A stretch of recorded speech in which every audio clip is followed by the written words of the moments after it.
Hello friends, कैसे हो? Hope सब बढ़िया हो गए। Welcome to my YouTube channel UGC net commerce made easy. जैसे कि आपको पता है, यहाँ पे आपको पेपर टू कॉमर्स का complete syllabus from unit 1 to unit 10 करवाया जा रहा है। Unit 6 business management and human resource management की अब हम उसमें अपना नेक्स्ट टॉपिक परफॉर्मेंस अप्रेजल का करने जा रहे हैं। देखो, परफॉर्मेंस अप्रेजल एक स्ट्रक्चर्ड प्रोसेस है जो एम्प्लॉय परफॉर्मेंस को असेस करता है, स्ट्रेंथ्स और वीकनेसेस आइडेंटिफाई करता है और ऑर्गेनाइजेशनल ऑब्जेक्टिव्स को सपोर्ट करता है। ये एम्प्लॉय ग्रोथ और कंपनी गोल्स के अलाइनमेंट के लिए बहुत ज़रूरी है। अगर इसका मैं आपको डेफिनेशन एंड मीनिंग बताऊं, देखो, परफॉर्मेंस अप्रेजल एम्प्लॉय के जॉब परफॉर्मेंस को प्री डिफाइंड स्टैंडर्ड्स या गोल्स के अगेंस्ट स्पेसिफिक पीरियड में इवेल्युएट करता है। ये परफॉर्मेंस का सिस्टमेटिक और फेयर असेसमेंट देता है। इसमें क्वांटिटेटिव मेजर्स जैसे सेल्स टारगेट्स और क्वालिटेटिव एस्पेक्ट्स जैसे टीम वर्क, प्रॉब्लम सॉल्विंग शामिल होते हैं। ये हॉलिस्टिक इवैल्यूएशन के लिए दोनों एस्पेक्ट्स को कवर करता है। ये फीडबैक, डेवलपमेंट और decision making like promotions, compensation, training etcetera के लिए टूल का काम करता है। ये एम्प्लॉय ग्रोथ और एचआर डिसीजंस के लिए बहुत क्रिटिकल है। अगर इसके ऑब्जेक्टिव्स की बात करें तो सबसे पहला, एम्प्लॉयज़ को उनके परफॉर्मेंस और इम्प्रूवमेंट एरियाज पे फीडबैक देना एक की ऑब्जेक्टिव है। ये एम्प्लॉयज़ को बेटर परफॉर्मेंस के लिए गाइड करते हैं। दूसरा, इंडिविजुअल परफॉर्मेंस को ऑर्गेनाइजेशनल गोल्स और स्ट्रेटजीज के साथ अलाइन करना ज़रूरी है। ये एम्प्लॉय एफर्ट्स को कंपनी विजन से जोड़ता है। तीसरा, एचआर डिसीजंस जैसे सैलरी एडजस्टमेंट्स, प्रमोशंस या टर्मिनेशंस को इन्फॉर्म करना एक ऑब्जेक्टिव है। ये फेयर और डाटा ड्रिवन डिसीजंस के लिए ज़रूरी है। चौथा, ट्रेनिंग नीड्स आइडेंटिफाई करना और एम्प्लॉय डेवलपमेंट को सपोर्ट करना भी एक गोल है। ये स्किल गैप्स को एड्रेस और करियर ग्रोथ को प्रमोट करता है। पांचवा, रिकॉग्निशन और गोल सेटिंग के थ्रू मोटिवेशन और अकाउंटेबिलिटी इन्हेंस करना ऑब्जेक्टिव है। ये एम्प्लॉयज़ को इंगेज और रिस्पॉन्सिबल रखता है। अगर मैं आपको इसकी इंपॉर्टेंस बताऊं तो फर्स्ट, एक्सपेक्टेशंस क्लियर करके और कंस्ट्रक्टिव फीडबैक देकर एम्प्लॉय परफॉर्मेंस इंप्रूव होता है। ये एम्प्लॉयज़ को बेटर रिजल्ट्स के लिए डायरेक्शन देता है। दूसरा, वर्कफोर्स को स्ट्रेटेजिक ऑब्जेक्टिव्स के साथ अलाइन करके ऑर्गेनाइजेशनल सक्सेस को सपोर्ट करता है। ये कंपनी गोल्स और एम्प्लॉय एफर्ट के बीच सिनर्जी बनाता है। तीसरा, अचीवमेंट्स रिकॉग्नाइज करके और ग्रोथ फॉस्टर करके एम्प्लॉय इंगेजमेंट बढ़ाता है। ये मोराल और लॉयल्टी के लिए ज़रूरी है। अगर हम चौथा बात करें इसकी इम्पोर्टेंस की, तो ये फेयर और ट्रांसपेरेंट एचआर डिसीजंस को फैसिलिटेट करता है, बायस और फेवरेटिज्म को कम करता है। ये इक्विटेबल वर्कप्लेस कल्चर के लिए बहुत क्रिटिकल है। अगर यही मैं आपको इसके चैलेंजेस की बताऊं बात, तो सबसे पहला, इवैल्यूएशंस में सब्जेक्टिविटी और बायस मैनेज करना चैलेंजिंग है। ये फेयर और ऑब्जेक्टिव असेसमेंट्स के लिए ट्रेनिंग मांगता है। दूसरा, डाइवर्स रूल्स और डिपार्टमेंट्स में कंसिस्टेंट अप्रेजल्स इंश्योर करना मुश्किल है। ये स्टैंडर्डाइज्ड क्राइटेरिया और प्रोसेसेस के लिए बहुत ज़रूरी है। तीसरा, डायनामिक वर्क एनवायरनमेंट्स में डेवलपमेंटल फीडबैक और इवेल्युएटिव आउटकम्स को बैलेंस करना चैलेंजिंग है। ये ड्यूअल फोकस के लिए केयरफुल डिज़ाइन मांगता है, उसकी प्रायोरिटी से चाहिए। ठीक है जी। अब आगे चलते हैं नेक्स्ट प्रोसेस और इसके मेथड्स की अगर हम बात करें। देखो, performance appraisal process structure, steps और वेरियस मेथड्स को इन्वॉल्व करता है जो एम्प्लॉय परफॉर्मेंस को सिस्टमेटिकली और फेयरली असेस करते हैं। ये कंसिस्टेंट और फेयर इवैल्यूएशन के लिए बहुत ज़रूरी है। अगर मैं प्रोसेस की बात करूं तो सबसे पहला स्टेप आता है set performance standards. Performance standard set करना जो जॉब रोल्स और ऑर्गेनाइजेशनल गोल्स पे बेस्ड क्लियर और मेजरेबल क्राइटेरिया होते हैं। ये वैल्यूएशन के लिए फाउंडेशन देता है। दूसरा, कम्युनिकेट एक्सपेक्टेशंस कम्युनिकेट करना ताकि एम्प्लॉय स्टैंडर्ड्स और ऑब्जेक्टिव्स को समझें। ये क्लियरली और अलाइनमेंट के लिए बहुत ज़रूरी है। तीसरा आता है मेजर परफॉर्मेंस, ऑब्जर्वेशंस, मैट्रिक्स या फीडबैक के थ्रू एम्प्लॉय परफॉर्मेंस पे डाटा कलेक्ट करना। ये एक्यूरेट असेसमेंट के लिए रॉ मटेरियल प्रोवाइड करता है। चौथा, कंपेयर विद स्टैंडर्ड्स, परफॉर्मेंस को एस्टैब्लिश्ड क्राइटेरिया के अगेंस्ट इवेल्युएट करना। ये गैप्स और अचीवमेंट्स को आइडेंटिफाई करता है। पांचवा, प्रोवाइड फीडबैक, रिजल्ट्स डिस्कस करके एम्प्लॉयज़ को स्ट्रेंथ्स और इम्प्रूवमेंट एरियाज हाईलाइट करना। ये कंस्ट्रक्टिव डायलॉग और ग्रोथ के लिए ज़रूरी है। सिक्स्थ आता है plan development, training, goal setting या परफॉर्मेंस इंप्रूवमेंट के लिए एक्शन प्लान्स क्रिएट करना। ये एम्प्लॉय डेवलपमेंट और प्रोग्रेस के लिए बहुत क्रिटिकल है। ठीक है जी। अब बात करते हैं इसकी अप्रोचेस की। ट्रेडिशनल अप्रोचल मेथड्स की अगर हम बात करें, इसमें सबसे पहले आता है रेटिंग स्केल्स। देखो, रेटिंग स्केल्स क्राइटेरिया जैसे क्वालिटी, प्रोडक्टिविटी पे एम्प्लॉयज़ को न्यूमेरिकल या डिस्क्रिप्टिव स्केल्स के थ्रू असेस करता है। ये सिंपल और स्ट्रक्चर्ड इवैल्यूएशन देता है। Second checklist method pre defined behaviours या कॉम्पिटेंसीज के लिस्ट के बेसिस पे परफॉर्मेंस इवेल्युएट करता है। ये क्विक और स्टैंडर्डाइज्ड असेसमेंट के लिए यूजफुल है। Third critical incident method exceptional या पुअर परफॉर्मेंस के स्पेसिफिक इंस्टांसेस पे फोकस करता है। ये की मोमेंट्स को हाईलाइट करता है। फिर आता है मैनेजमेंट बाय ऑब्जेक्टिव यानी MBO mutually agreed upon specific goals के अचीवमेंट के बेसिस पे एम्प्लॉयज़ को इवेल्युएट करता है। ये गोल ओरिएंटेड और कोलैबोरेटिव अप्रोच प्रोवाइड करता है। यही अगर हम मॉडर्न अप्रेजल मेथड्स की बात करें, सबसे पहला आता है बार्स यानी बिहेवियरल एंकर्ड रेटिंग स्केल्स को स्पेसिफिक बिहेवियरल एग्जांपल्स के साथ कंबाइन करता है एक्यूरेसी के लिए। ये डिटेल्ड और ऑब्जेक्टिव इवैल्यूएशन देता है। सेकंड आते हैं असेसमेंट सेंटर्स सिमुलेशंस और एक्सरसाइजेस का यूज़ करते हैं कॉम्प्लेक्स रोल्स के लिए, स्किल्स इवैल्यूएट करने के लिए। ये प्रैक्टिकल और इन डेप्थ असेसमेंट के लिए ज़रूरी है। थर्ड आता है साइकोलॉजिकल अप्रेजल्स पोटेंशियल और पर्सनैलिटी ट्रेड्स को असेस करते हैं लीडरशिप या स्पेशलाइज्ड रोल्स के लिए। ये लॉन्ग टर्म फिट और कैपेबिलिटी के लिए बहुत यूज़फुल है। अगर मैं आपको इसके सिग्निफिकेंस और चैलेंजेस की बात करें, देखो सिग्निफिकेंस है स्ट्रक्चर्ड अप्रोच देता है जो परफॉर्मेंस को कंसिस्टेंटली असेस करती है और ऑर्गेनाइजेशनल नीड्स के साथ अलाइन करती है। ये फेयर और गोल ओरिएंटेड वैल्यूएशन के लिए ज़रूरी है। चैलेंजेस की बात करूं, डाइवर्स रोल्स के लिए अप्रोप्रिएट मेथड सेलेक्ट करना, इवेल्युएटेड ट्रेनिंग इंश्योर करना and time resource demands manage करना चैलेंजिंग है। ये इफेक्टिव इम्प्लीमेंटेशन के लिए प्लानिंग मांगता है। अब यहाँ पे एक मैं आपको प्रीवियस ईयर क्वेश्चन करवाने जा रहा हूँ। प्रीवियस ईयर क्वेश्चन देखो, performance assessment legal requirements meet करने में हेल्प करता है जो डॉक्यूमेंटेशन पर्पस के लिए यूज़ होता है। ये कंप्लायंस और अकाउंटेबिलिटी के लिए रिकॉर्ड्स मेंटेन करता है। डॉक्यूमेंटेशन पर्पस एम्प्लॉय परफॉर्मेंस के रिकॉर्ड्स और एविडेंस मेंटेन करता है लीगल और कंप्लायंस के लिए। ये लीगल डिस्प्यूट्स या ऑडिट्स के लिए बहुत क्रिटिकल है। ठीक है जी। अब एक और क्वेश्चन था, the functions of first level. Functions पूछे गए थे फर्स्ट लेवल या फ्रंट लाइन सुपरवाइजर के। ठीक है जी। ये आपका एक प्रीवियस ईयर क्वेश्चन है, इसको मैं करवाने जा रहा हूं। देखो सबसे पहला आता है to determine individual job assignment. Front line supervisors individual job assignment determine करते हैं, टास्क और रिस्पॉन्सिबिलिटीज असाइन करते हैं। ये टीम के डेली ऑपरेशंस के लिए ज़रूरी है। दूसरा, to attend to grievances and resolve conflicts. Supervisors employee grievances attend करते हैं और टीम के अंदर कॉन्फ्लिक्ट्स रिजॉल्व करते हैं। ये हारमोनियस वर्क एनवायरनमेंट के लिए क्रिटिकल है। Third, to provide technical knowledge and guidance to workers. Supervisors technical knowledge और गाइडेंस देते हैं वर्कर्स को उनके टास्क के रिगार्डिंग। ये एम्प्लॉय परफॉर्मेंस और स्किल डेवलपमेंट के लिए ज़रूरी है। चौथा, to supply strategic information relating to production to management. Front line supervisors production processes, performance और चैलेंजेस के बारे में स्ट्रेटेजिक इंफॉर्मेशन मैनेजमेंट को सप्लाई करते हैं। ये ऑर्गेनाइजेशनल प्लानिंग और डिसीजन मेकिंग के लिए बहुत क्रिटिकल है। ठीक है जी। अब एक क्वेश्चन था, बेसिकली जो टॉपिक है दैट इज सेल्फ रेटिंग्स, उसका क्वेश्चन है वो मैं आपको करवाने जा रहा हूँ। सेल्फ रेटिंग्स, देखो सेल्फ रेटिंग्स इंडिविजुअल के अपने परफॉर्मेंस के सब्जेक्टिव असेसमेंट्स होते हैं जो एक्चुअल परफॉर्मेंस का एक्यूरेट रिफ्लेक्शन हो भी सकते हैं और नहीं भी। ये एम्प्लॉय सेल्फ अवेयरनेस के लिए यूजफुल है लेकिन बाइस का रिस्क होता है। सेल्फ रेटिंग्स असेसमेंट सेंटर में सब्सिक्वेंट परफॉर्मेंस के साथ नेगेटिवली कोरिलेटेड होते हैं, मतलब lower self ratings higher performance के साथ एसोसिएटेड होते हैं। ये ओवर कॉन्फिडेंस अवॉइड करना और रियलिस्टिक सेल्फ असेसमेंट के लिए हिंट देता है।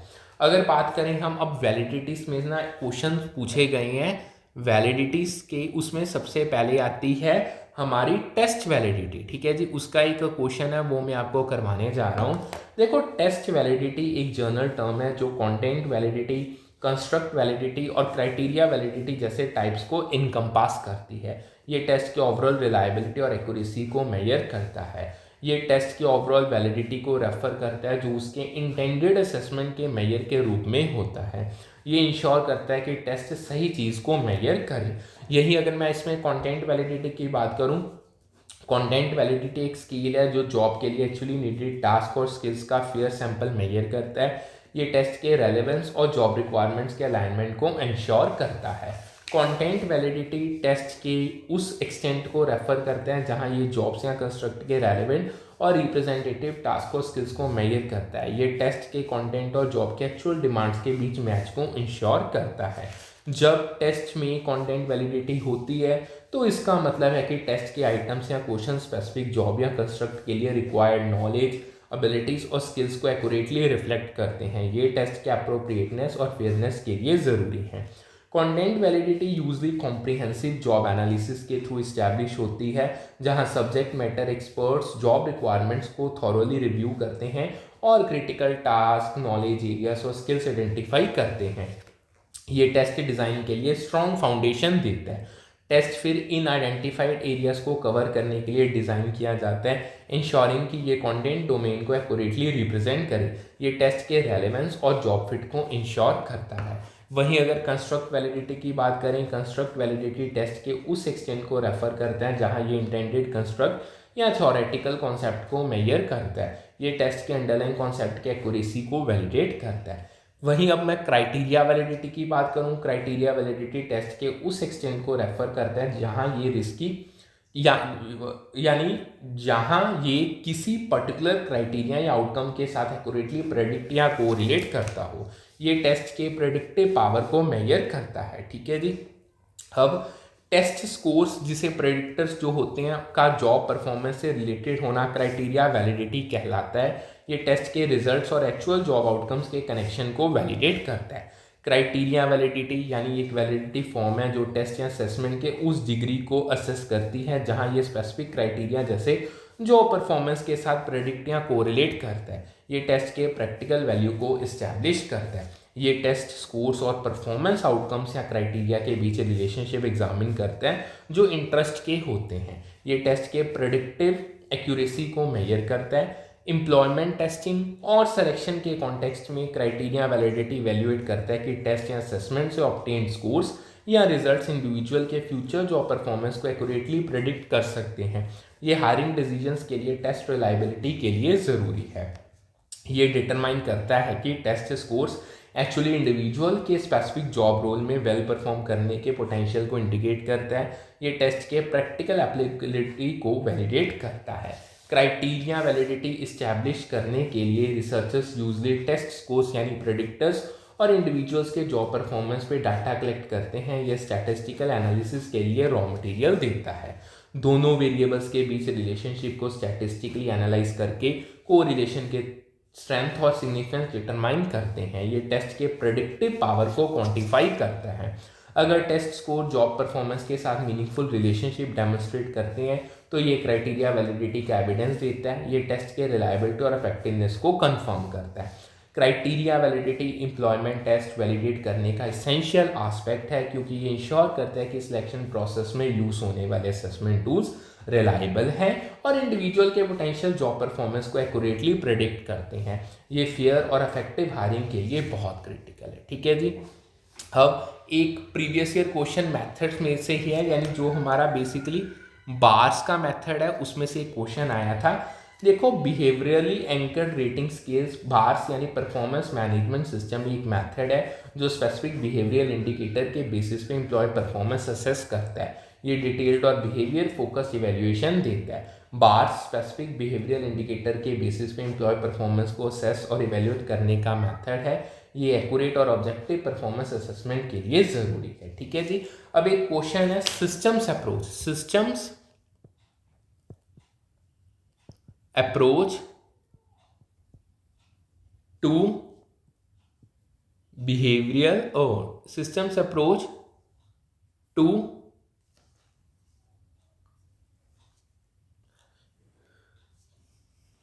Performance appraisal. ठीक है जी, ये हमारा क्वेश्चन है, इसको अब हम करने जा रहे हैं। देखो, कुछ एट्रीब्यूट्स हैं। सबसे पहला आता है low degree of formality. Systems approach में परफॉर्मेंस अप्रेजल में लो डिग्री ऑफ फॉर्मेलिटी होती है। ये फ्लेक्सिबल और लेस रिजिड इवैल्यूएशन प्रोसेस देता है। दूसरा, फैसिलिटेटिव लीडरशिप प्रैक्टिसेस।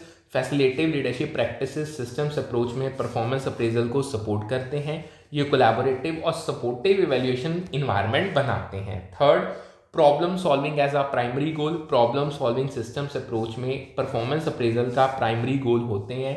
ये परफॉर्मेंस गैप्स को एड्रेस और इम्प्रूव करने पे फोकस करते हैं। अब नेक्स्ट चलते हैं। नेक्स्ट जो हमारा टॉपिक आता है that is 360 degree performance appraisal. देखो 360 डिग्री परफॉर्मेंस अप्रेजल एक कॉम्प्रिहेंसिव मेथड है जो मल्टीपल सोर्सेज से फीडबैक कलेक्ट करता है एम्प्लॉय परफॉर्मेंस का हॉलिस्टिक व्यू देने के लिए। ये ऑलराउंड और बैलेंस्ड इवैल्यूएशन के लिए ज़रूरी है। अगर मैं आपको इसकी डेफिनेशन एंड नेचर बताऊं, 360 डिग्री अप्रेजल एम्प्लॉय के सुपरवाइजर्स, पीयर्स, सबॉर्डिनेट्स और कभी कभी एक्सटर्नल स्टेक होल्डर जैसे क्लाइंट से फीडबैक गैदर करता है सेल्फ असेसमेंट के साथ। ये डाइवर्स पर्सपेक्टिव्स को कवर करता है। ये टेक्निकल स्किल्स, इंटरपर्सनल स्किल्स या एबिलिटीज और लीडरशिप क्वालिटीज जैसे ब्रॉड रेंज ऑफ कॉम्पिटेंसीज पे फोकस करता है। ये ऑलराउंड परफॉर्मेंस इवैल्यूएशन देता है। अगर मैं आपको इसके की कंपोनेंट्स बताऊं, सबसे पहले मल्टीपल रेटर्स से फीडबैक डाइवर्स सोर्सेज से बैलेंस्ड पर्सपेक्टिव इंश्योर करता है। ये सिंगल सोर्स बायस को कम करता है। दूसरा कॉन्फिडेंशियलिटी अनोनिमस रिस्पॉन्सेज के थ्रू ऑनेस्ट और कंस्ट्रक्टिव फीडबैक को इंकरेज करता है। ये ओपन और ट्रूथफुल इवैल्यूएशन के लिए ज़रूरी है। Third, comprehensive criteria communication, team work और प्रॉब्लम सॉल्विंग जैसे डायमेंशंस के अक्रॉस परफॉर्मेंस इवैल्यूएट करता है। ये हॉलिस्टिक और वेल राउंडेड असेसमेंट देता है। चौथा, फीडबैक रिपोर्ट डाटा को एग्रीगेट करके एम्प्लॉय और मैनेजर के लिए डिटेल्ड रिपोर्ट बनाती है।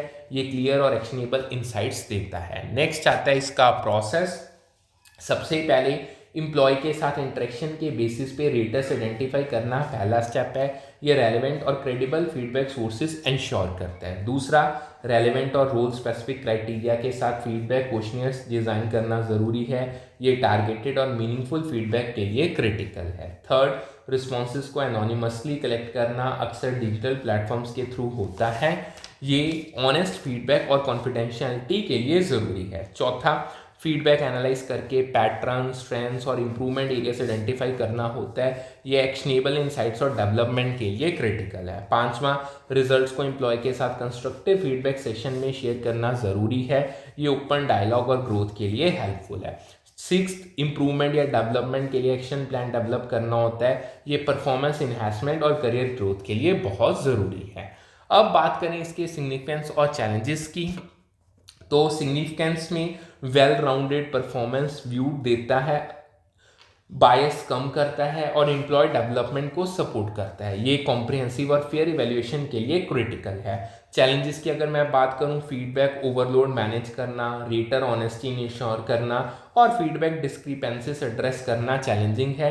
ये इफेक्टिव इम्प्लीमेंटेशन के लिए केयरफुल प्लानिंग मांगता है। ठीक है जी। अब आगे चलते हैं designing and effective performance appraisal system, उसका टॉपिक है। देखो, effective performance appraisal system design करने के लिए प्रोसेसेस, मेथड्स और टूल्स को ऑर्गेनाइजेशनल गोल्स और एम्प्लॉय नीड के साथ अलाइन करना ज़रूरी है। ये फेयर और इम्पैक्टफुल इवैल्यूएशन के लिए क्रिटिकल है। अब कुछ की डिज़ाइन प्रिंसिपल्स मैं आपको बताने जा रहा हूँ। देखो, सबसे पहले आता है अलाइनमेंट विद गोल्स। अप्रेजल्स को ऑर्गेनाइजेशनल ऑब्जेक्टिव्स और जॉब स्पेसिफिक रिक्वायरमेंट्स के साथ अलाइन करना ज़रूरी है। ये परफॉर्मेंस और कंपनी गोल्स के बीच कनेक्शन बनाता है। दूसरा, fairness and transparency, clear unbiased criteria का यूज़ और प्रोसेसेस को ओपनली कम्युनिकेट करना फेयरनेस और ट्रांसपेरेंसी देता है। ये ट्रस्ट और क्रेडिबिलिटी के लिए ज़रूरी है। थर्ड, कंसिस्टेंसी, स्टैंडर्डाइज्ड मेथड्स को रूल्स और डिपार्टमेंट्स के क्रॉस अप्लाई करना इक्विटी इंश्योर करता है। ये यूनिफॉर्म और फेयर वैल्यूएशन के लिए क्रिटिकल है। चौथा, डेवलपमेंटल फोकस, इवैल्यूएटिव जैसे प्रमोशंस और डेवलपमेंटल जैसे ट्रेनिंग ऑब्जेक्टिव्स को बैलेंस करना डेवलपमेंटल फोकस देते हैं। ये एम्प्लॉय ग्रोथ और ऑर्गेनाइजेशनल नीड्स के लिए ज़रूरी है। पांचवा, एम्प्लॉय इन्वॉल्वमेंट, एम्प्लॉयज़ को गोल सेटिंग और फीडबैक रिव्यू में इंगेज करना बाय इन इन्हांस करता है। ये ओनरशिप और इंगेजमेंट के लिए क्रिटिकल है। ठीक है जी। अब बात करें इसके अगर हम स्टेप्स की, तो सबसे पहले जो स्टेप्स आते हैं, देखो, सबसे पहले ऑब्जेक्टिव डिफाइन करना जैसे परफॉर्मेंस इंप्रूवमेंट, टैलेंट डेवलपमेंट पहला स्टेप है। ये अप्रेजल सिस्टम का पर्पस क्लियर करता है। अगर हम दूसरे स्टेप की बात करें, ठीक है जी, रोल कॉम्प्लेक्सिटी और ऑर्गेनाइजेशन नीड के बेसिस पे अप्रोप्रिएट अप्रेजल मेथड सेलेक्ट करना ज़रूरी है। ये रेलेवेंट और इफेक्टिव इवेल्यूएशन इंश्योर करता है। थर्ड, स्पेसिफिक मेजरेबल और रेलेवेंट इवेल्यूएशन क्राइटेरिया डेवलप करना होता है। ये क्लियर और फेयर असेसमेंट के लिए ज़रूरी है। चौथा, इवेल्यूएटर्स को ट्रेन करना बायस कम करने और कंसिस्टेंट एप्लीकेशन के लिए ज़रूरी है। ये ऑब्जेक्टिव और स्टैंडर्डाइज्ड इवेल्यूएशन देता है। पांचवा, फीडबैक मैकेनिज्म जैसे रेगुलर रिव्यू मीटिंग्स या डिजिटल प्लेटफॉर्म्स इंप्लीमेंट करना होता है। ये कंटिन्यूस कम्युनिकेशन और इम्प्रूवमेंट के लिए क्रिटिकल है। सिक्स, फीडबैक और आउटकम्स के बेसिस पे सिस्टम इवेल्यूएट रिफाइन करना ज़रूरी है। ये सिस्टम को रेलेवेंट और इफेक्टिव रखता है। ठीक है जी। अब नेक्स्ट आते हैं टूल्स एंड टेक्नोलॉजीज। सबसे पहले एचआर सॉफ्टवेयर जैसे Workday, bamboo HR data collection और एनालिसिस को स्ट्रीमलाइन करते हैं।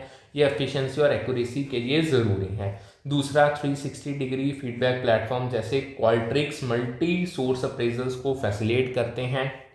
ये कॉम्प्रिहेंसिव और बैलेंस्ड फीडबैक के लिए क्रिटिकल है। तीसरा, analytics tool performance trend track करते हैं और स्किल गैप्स आइडेंटिफाई करते हैं। ये डाटा ड्रिवन इंसाइट्स और प्लानिंग के लिए ज़रूरी है।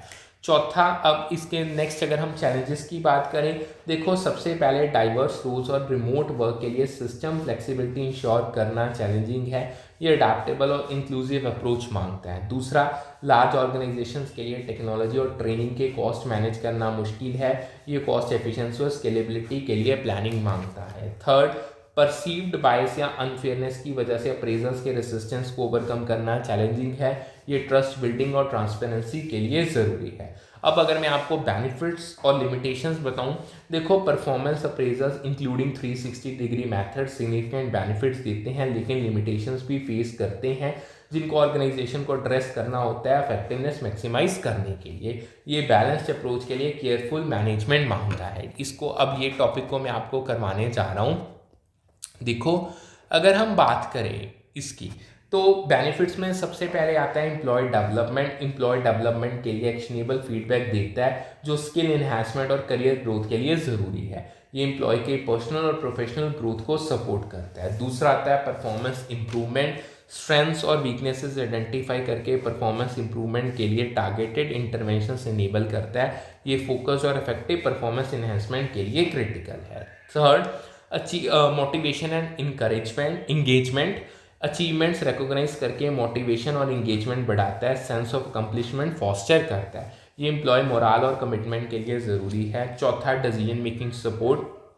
प्रमोशंस, कॉम्पनसेशन और सक्सेशन प्लानिंग के लिए डिसीजन मेकिंग सपोर्ट देता है। ये फेयर और इन्फॉर्म्ड एचआर डिसीजंस के लिए क्रिटिकल है। पांचवा, एम्प्लॉय एफर्ट्स को स्ट्रेटजी गोल्स के साथ अलाइन करता है, ऑर्गेनाइजेशनल अलाइनमेंट इंश्योर करता है। ये कंपनी सक्सेस और फोकस के लिए ज़रूरी है। अब एक कुछ स्पेसिफिक बेनिफिट्स हैं जो मैं आपको 360 डिग्री के बताने जा रहा हूँ। सबसे पहले देखो कॉम्प्रिहेंसिव परफॉर्मेंस व्यू देता है, सिंगल पर्सपेक्टिव इवेल्युएशंस पे रिलायंस कम करता है। ये बैलेंस्ड और हॉलिस्टिक असेसमेंट के लिए क्रिटिकल है। दूसरा, मल्टी सोर्स फीडबैक के थ्रू सेल्फ अवेयरनेस इन्हांस करता है। ये एम्प्लॉयज़ को अपने स्ट्रेंथ्स और वीकनेसेस समझने में हेल्प करता है। तीसरा, इंटरपर्सनल और मैनेजरियल स्किल्स असेस करके लीडरशिप डेवलपमेंट को सपोर्ट करता है। ये फ्यूचर लीडर्स के लिए प्रेपरेशन के लिए ज़रूरी है। अगर हम इसके लिमिटेशंस की बात करें तो सबसे पहला subjectivity and bias. Evaluators personal opinions या रीसेंट इवेंट्स यानी रीसेंसी बायस से इन्फ्लुएंस हो सकते हैं जो सब्जेक्टिविटी और बायस का कॉस्ट बनता है।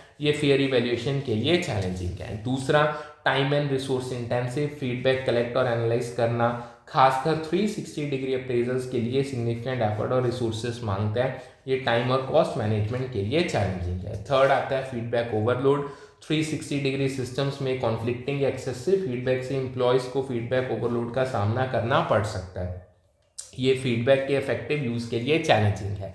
चौथा, रेसिस्टेंस। अगर प्रोसेस पुनिटिव या अनफेयर लगता है तो एम्प्लॉयज़ या मैनेजर्स इसमें रेसिस्टेंस दिखा सकते हैं।